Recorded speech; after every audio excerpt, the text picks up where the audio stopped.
Hello, hello, and welcome to Gut Feelings, your go-to podcast for advice on matters of the head, heart, and health.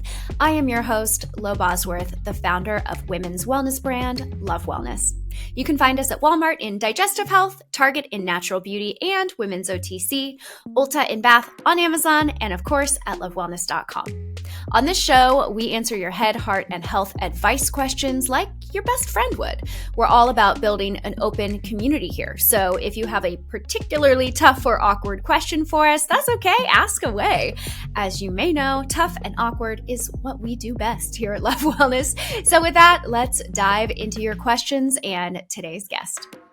All right, everyone listening, we have a fabulous guest today. It is none other than Iskra. Right? We all love Iskra Lawrence. She is a model. She's a content creator, an entrepreneur, investor.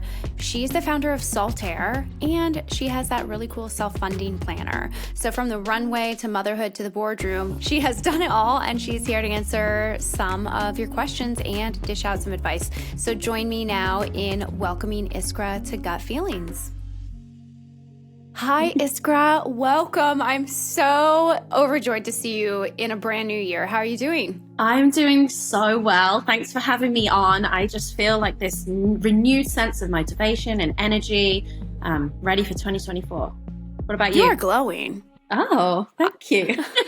I also love your sexy shirt for podcasting. Just a peek of the wires, you know?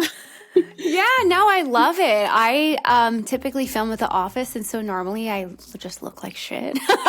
So thank you for coming and looking so beautiful. It's just really, really nice of you. Thanks so much for coming onto the show. Our listeners and our audience love you, love Saltaire, and love everything that you stand for. And so our listeners know, Iskra and I met last year we were on a panel together. Yes. For Glossy. For Glossy. Yeah. Yes. And if you guys have never seen Iskra on a panel do public speaking, if she comes to your town, go. Oh. Because I think we both do a lot of panels, and I was just so impressed with your presence and your grace and your storytelling, and I just was so delighted by you when we met. And so I'm just so pleased to have you on the show. So thank you so much for making the time. Of course. I appreciate you. I'm definitely filter free in all areas of life. So see is what you get. I think that's the way that we have to be, right? Yeah. So on this show, Iskra, we answer advice questions. Our first question is a question that comes from the heart, and it's from a mom.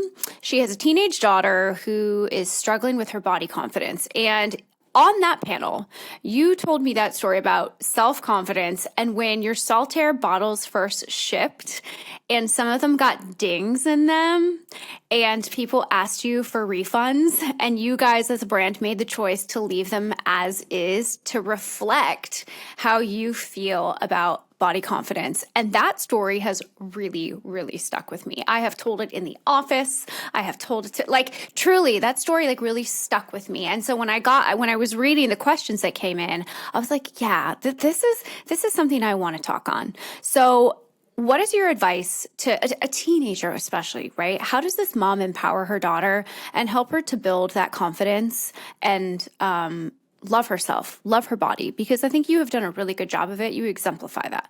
Oh, thank you. Well, no, this is definitely something I'm passionate about talking and sharing. And I am a mom of a young boy. He's not a teenage girl, but I've met a lot of He's so cute. Girls. Thank you. He's a little star in his own right. You were a teenage girl at one point. I was a teenage girl, and we went through it, right? And it's really this understanding of we're trying to figure out who we are. And as a parent, we can't tell our child who to be, but we can hopefully guide them and encourage them to see all the things that make them special and unique. So for me, right now, your teenage daughter is probably comparing herself, not just to her friends, but to social media. And she's probably assuming that the way she looks is the most important thing about her. It is our job to teach our children that they are so much more than their appearance. It's really helping them focus on things that bring them joy or give them a sense of accomplishment and build that sense of self-worth outside of their size and what they look like. So that for me is really like encourage them to find hobbies or, create skills, have activities that are not based on just like getting up in the morning, trying to look as cute as possible for school and play that whole, popularity game. Do their skincare routine on TikTok. Right. But you know what's interesting? There are some creators who were super insecure and they found their communities online. So that's why I know it's super scary for parents to have their teenagers online and finding out social media is, a part of their everyday life, but it can be used in an empowering way. So the first thing I'd say is don't try and protect them from the world, right? You want to just give them the tools so they can protect themselves. So for me, that's like immediate being like, you know what, if you're going to be on social media, let's just create some healthy boundaries. I know that probably sounds boring and sucky, but I want you to use social media in a positive way in your life. So let's do a social media audit. Who do you follow right now? Does this person make you feel good? Does this person make you feel bad? Let's delete, let's block all the negativity or things that don't make you feel good. And let's follow things that do, or accounts that do. Maybe you love cute dogs. Maybe you love the girls that are doing that whole like cottage core look, and that makes you feel, excited, whatever, or inspired.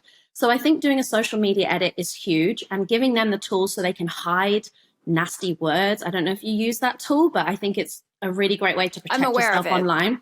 Yeah, like make sure you set your teenager up for success in the social media realm. And then in your everyday life, be aware. I actually really, sorry to interrupt you. I actually really like that advice because that's grounded in reality, right?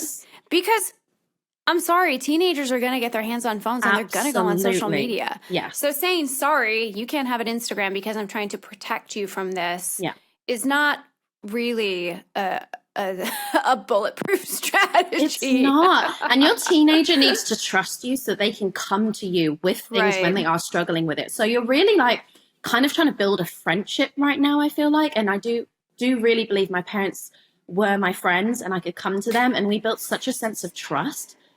It sounds like you do have you were raised in a household with a really great relationship with your parents, because for you to be able to have the perspective that you just shared, and I mean, that clearly indicates that, you were raised in a really healthy environment, because I don't think that the advice that you just gave is the advice that a lot of people would give, to be totally honest. So I think that that's really like refreshing and helpful. I also think it's important to educate kids that a lot that you see on social media isn't real. Absolutely. Yeah, talking them through and that. They don't know that. They don't. They really don't. Kids that have little baby brains that start to like watch YouTube as they get older, they don't know. They can't actually tell the difference between what's real and what's not real. Totally. Even adults can't tell the difference between what's real and what's not real. Yeah, filters are so natural now. I mean, there was that whole movement last year where it had that like glam filter that everyone was using, which, as detrimental as it was in one way, I quite liked it because it was literally showing the extremity of like, we couldn't have told this was a filter, but then it showed you like the before and afters. I also think an important thing is, as a mom with a teenager, you have to take account of how you're speaking to yourself. That's a huge, huge one. And if you are ever hearing your teenager say something negative about, you can say, don't talk to my best friend like that. Don't talk to my daughter like that. And just like find little ways to break the negative self-talk. Because I know what I used to do it. We all used to do it. And unfortunately, in the female kind of stratosphere, we feel like we're supporting our friends by sometimes also being degenerative about the way we speak to ourselves. So, for example, you're getting ready for prom and your dress is a little bit tight and you're going, oh, I feel disgusting. I've put on weight, or I hate my fat rolls, or I hate my cellulite. And then your friend might chime in thinking she's supporting you by saying, yeah, I hate my skin right now. It's been breaking out. Instead, we've got to break that cycle. And you can do that as a mom, you can do that as a friend, you can do that as anyone who hears it in a conversation. Break it instead of just feeding into it. Wouldn't it be fun if there was like a body confidence toolkit? Absolutely. You know what? Dove does a good job, as well. And I'm definitely passionate about using Soltaire as a platform to get out to more people, because we're using these products on our body. We're being aware. It's one of the times that we're actually like touching our skin and kind of building a connection with ourselves. So like finding a way to get to people. So while they're doing those like everyday rituals with body care, if it's your Soltaire body wash, like getting people to remember, like, let me say something kind to myself. Or if you're getting in the mirror and you're not saying something kind, like, let me stop that, because that's not helping how I feel about myself. I love that. Maybe at Saltaire, you guys should make a digital body confidence toolkit Yeah. for teens. Sorry, I'm like, come to the podcast and I'm like, what kind of email can we send tomorrow? Right. Let's do it. I think that's all really, really helpful advice. Tell me a little bit about your personal story, I think, with body confidence, because I mean, you talk about this stuff, pretty openly on the internet. And I think, some personal insight would be helpful also. Like, how did you get to be so confident? Right. So it started when I was 12. I entered Eldor Search for a Supermodel. And I was kind of thrust into this fashion industry world, which at the time was even more toxic than it is today. And I was basically told that my measurements on my body was not good enough. I was constantly measured. I was constantly told I was too big. And bearing in mind, I was probably like a US 4 at the time. It was very extreme. And so I started looking at my body and thinking there was something wrong with it. And it took me many, many years of disordered eating and body dysmorphia, which is essentially when you look at your body and you see something that other people don't. So I could be a US 4 and I could stand in front of the mirror and literally think I was huge and disgusting and want to pull the flesh back from my skin and think there was something wrong with me. And it wasn't until I really found out about plus size modeling, actually. And I went and pitched myself for that, thinking, oh, well, maybe the last 8 years of trying to be skinny for this kind of side of the industry, maybe this side will accept me. But I went and met with an agency and they said, you can't be a plus size model, you're too small. I was like, so I was too big for this and now I'm too small for this. Like, I'm never going to be good enough. And I realized that my body's not the problem, the industry's the problem. And very similar to people, like when you go and buy clothes, maybe one day you're wearing a size small and the next store you go to, you're in a large. You are not the problem. Like, the label's the problem, the clothing fit is the problem. So it was really breaking that down and then focusing my energy, instead of trying to change myself, I'm going to change the industry. So I really focused on being this mid-size model and realizing if I'm the only model of this size, I kind of have this monopoly, and that's what's unique about me. So I went out and started pitching myself without an agency and doing shoots that I found with photographers on the internet. And I just started posting on social media, literally about this story. And models weren't really doing that at that point. No retouching, talking about their eating disorders, talking about how they feel about their body. We'd always seen models as these perfect, like, unrealistic humans. Right. And it was just really important for me to just not bullshit people. Like, it's not real, like we talked about. And that just didn't sit well with me, because I knew what I'd been through. And I knew if there was just one person I could save from thinking they had to be perfect and perfect doesn't exist, then that's enough. And what happened was, the more I shared and was open and vulnerable, the more people kind of got behind me and said, this is what we want to see. We don't want to see retouched images anymore. We don't want to see this one type of body or size or shape or ability. And so that just kind of really pushed my mission along. And I started working with the National Eating Disorders Association for like 7 years. And I worked with Aerie to kind of launch their Aerie Real campaign and worked with them for many years. And so it was really wonderful seeing something that was such a negative in my life, or like a struggle, become something that actually fed into my purpose. I love that. You have very high self-awareness.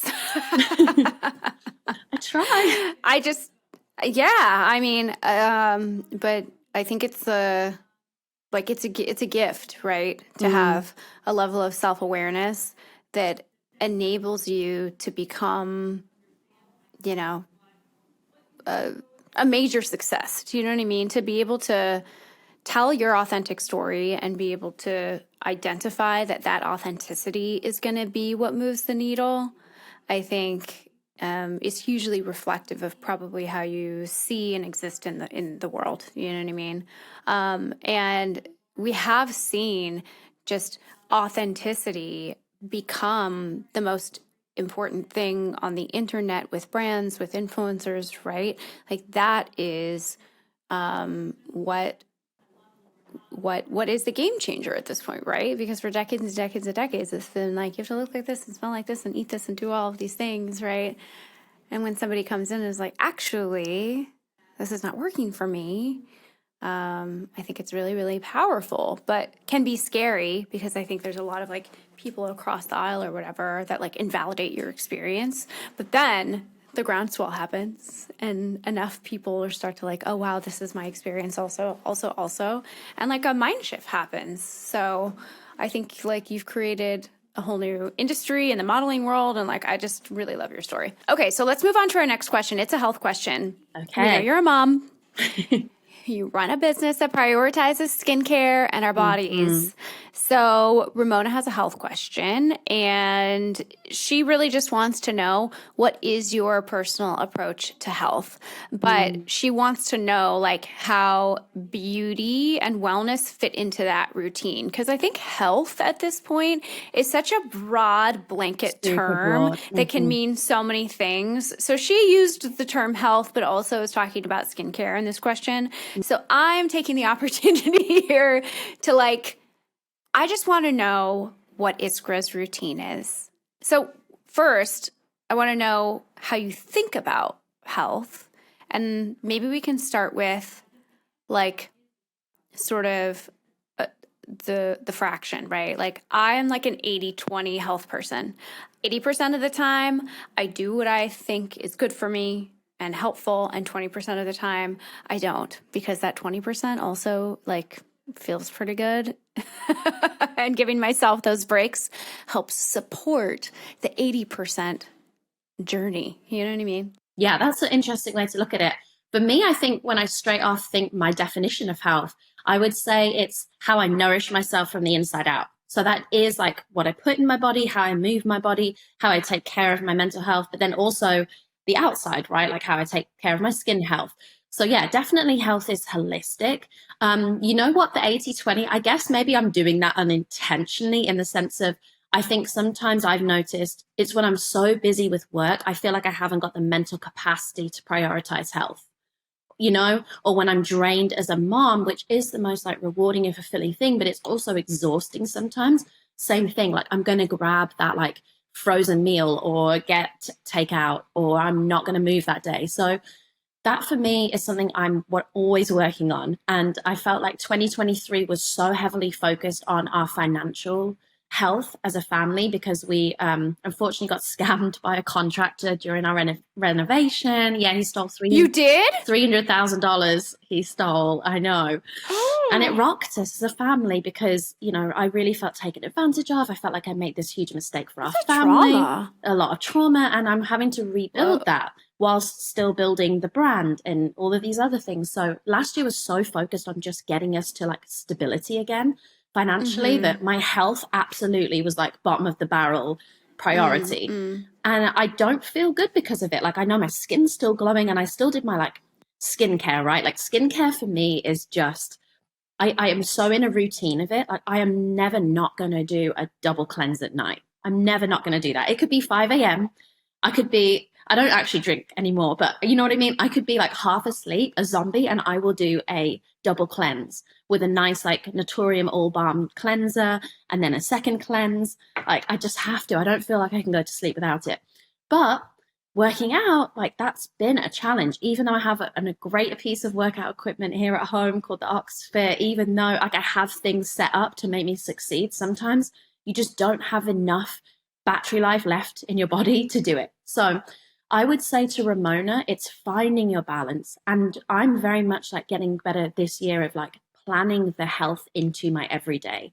So what I hope that looks like is setting up success with sleep. I think that sleep is again something, and I take your supplement to help me sleep sometimes when I'm too stressed and my brain is like going a million miles an hour. So thank you. Your supplements are wonderful. And so, yeah, planning out like what's my circadian rhythm, because it looks different for everyone. My husband, he would like to go to bed at 8 p.m. and wake up at 4. That's a... I want to go to bed at 8 and wake up at 8. That would be the goal, right? I'm not a 4 a.m. person. I'm not getting up at 4. Right, but like maybe a 6 is realistic. So Sure. like working back from that and then thinking like, how do I plan some movement in my day? How do I set my success up in the fridge? Like make sure I've got those fresh meals and those fresh ingredients, and finding that inspiration. Like it helps me when I do follow people who are living like a healthy, intentional lifestyle, because then I see the way that they're spending that every day and I'm like, oh, I can do more of that, or I can make that work for me. So yeah, it's really setting yourself up for success and not being tough on yourself when it doesn't happen. If you're in that 20%, in Lowe's 20% for a couple of weeks, don't punish yourself. It's okay. We have so much time to look after our bodies. And we want to enjoy it too. Like take enjoyment out of looking after yourself. Working out is not a punishment. Eating nourishing foods is not boring. Don't let people change the way you think about looking after yourself, that it's selfish or that it's really important that you feel your best because you deserve it. I really like that. Yeah. I shifted my perspective on the 20%. Oh, a few years ago. Okay. And that was really game changing for me. I used to be like, have so much guilt over the 20%. Yeah. Until I totally changed my perspective on it. And I was like, actually, I need the 20% so that I can do the 80% or whatever totally.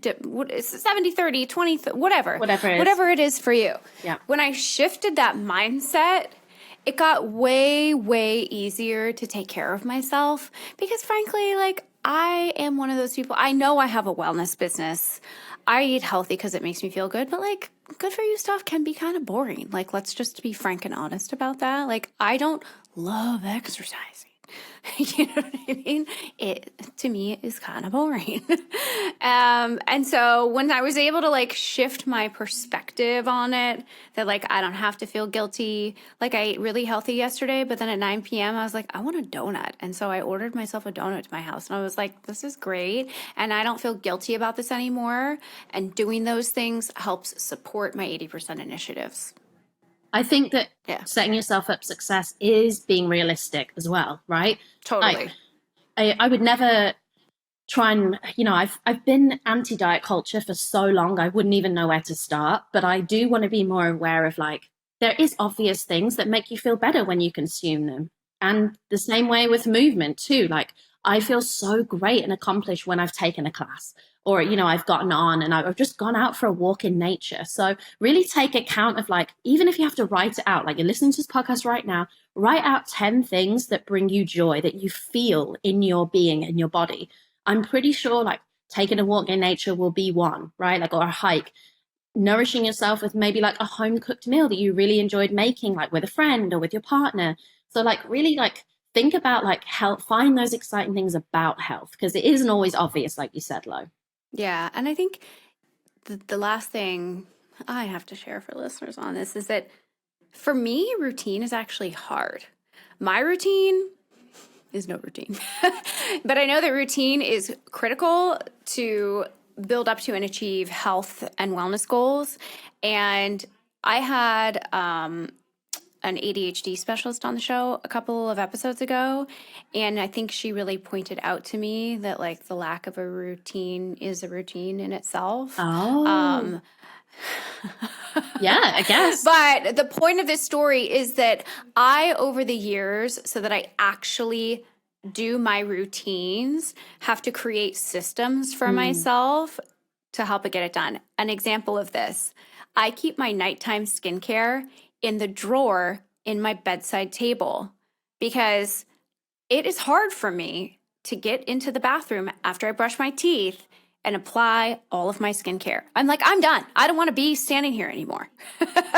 Some nights I can do it, but most of the time I'm like, I'm done, right? And so by simply moving my nighttime skincare into my bedside table so that I can do it while I'm laying in bed watching a show, all of a sudden my, routine, my bedtime skincare routine, I'm doing it 9 times out of 10 instead of 4 times out of 10, right? So I'm making it easier for myself. Another example, I feed my dog breakfast every day. I have my morning vitamin routine. Those products literally in the kitchen on the shelf next to the dog food. Wow. Because I'm like, okay, Mm-hmm. I know that I'm going to pull that dog food out of the cabinet every morning. And while I'm making him his breakfast, I know that I'm going to do my little allergy drops because they're sitting right there and take my vitamin because it's right there. So for me, it's like, that's how my brain functions. Like I need I love that. like function to be at like peak accessibility in physical locations in my house to get stuff done. So if you're somebody like me where routine is hard, consider implementing changes like that to make your routine easier. I love that. And I also love, like, you are highly, highly successful. And I think there is this misconception, and there's a million podcasts that I've listened to where it does say, you have to get up at 4 a.m., you have to achieve this. And it's just like so military style that it's like very off-putting. And there are a lot of people who it's like, that's not my personality. That does not serve me. That does not feel like I wake up and get filled with peace and balance and joy. And it's like, listen to you. Like, look at Lo, super successful in so many areas of her life. This brand is taking over and she's doing it without a routine. So that might work for you. Don't try and, if you're a square key, don't try and fit into a round hole. Like, figure out what works for you. Do what works for you, everybody. I stop work at 5 o'clock every single day. Love that. I go to bed early and I try to sleep as late as I possibly can. And it's working because that is like it's what works for me. What works for you is different. So what is it? Square, whatever you just said? Square. I think it's a square peg into a round hole. Correct. Someone's going to be listening to this like, Iskra, you just butchered that quote, but I'm pretty sure you get the vibe. The sentiment is there. Yes. Okay, one final question. Okay. It is a head question, and it comes from Ivy. She says that she's a big fan of Solitaire, and she has a self-funding planner. Oh, so, isn't that great? I know. So great. She's about to take a big step and start her own small business. So she's hoping that you can give her your top 5 tips on how to organize her day and set her daily practices as she goes about starting this new phase of her life in 2024. Yes. First off, I just want to say, anyone who's thinking about starting a small business and is freaking out, it's not too late and you don't have to rush it. I think that there is abundance of space for a great idea. And I think that that's the most important thing. This idea that you have, don't closet it up. Talk to people that you trust and get an idea of, is this a good idea? Because in my head, I've had 1,000,001 good ideas. Half of them have even been done before, or I speak to someone and they're like, that's not a good idea. And so it's really important you have like a little tribe around you that you can bounce ideas off of, because this is going to be a huge time commitment. I don't want to, put my rose tinted glasses on and tell you it's going to be easy. It's not. So whatever you're coming out with, whatever this brand is, you have to love it. You have to love everything about it because you're going to live and breathe it.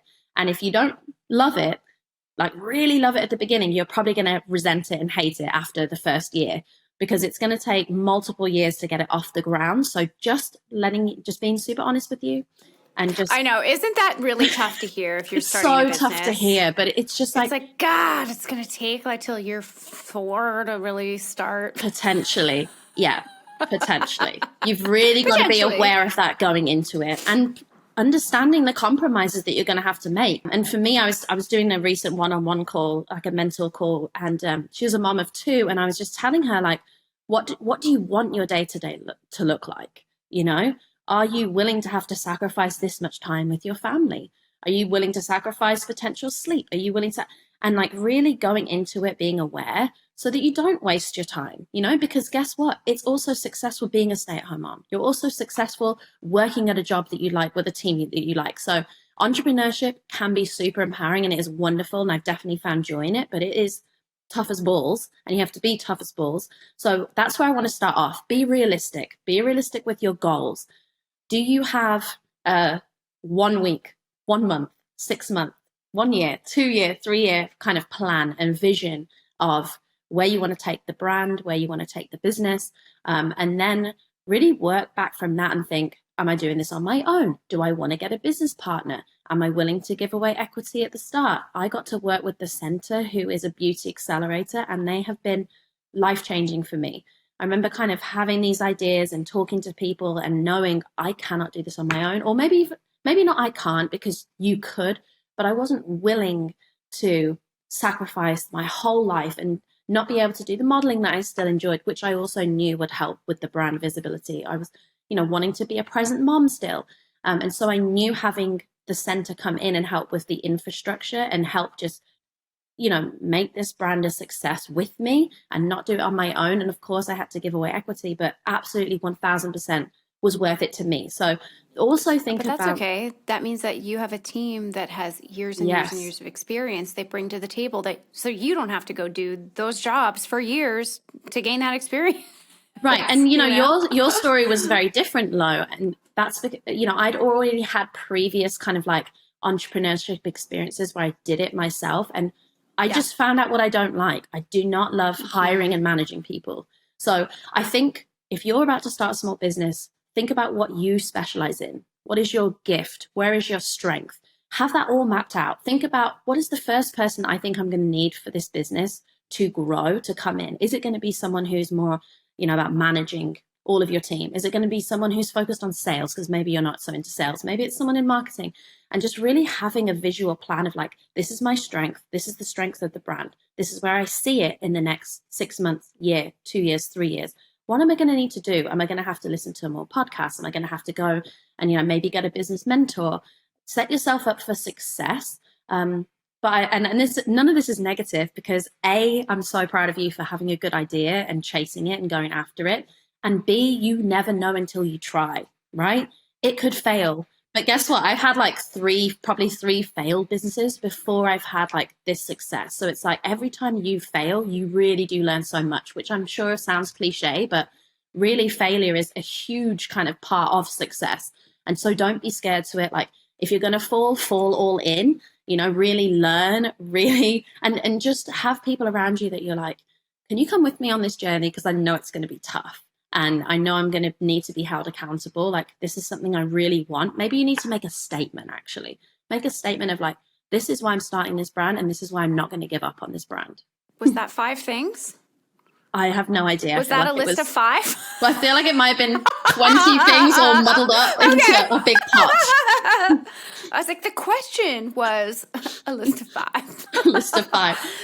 I think I would have to plan out the list of 5.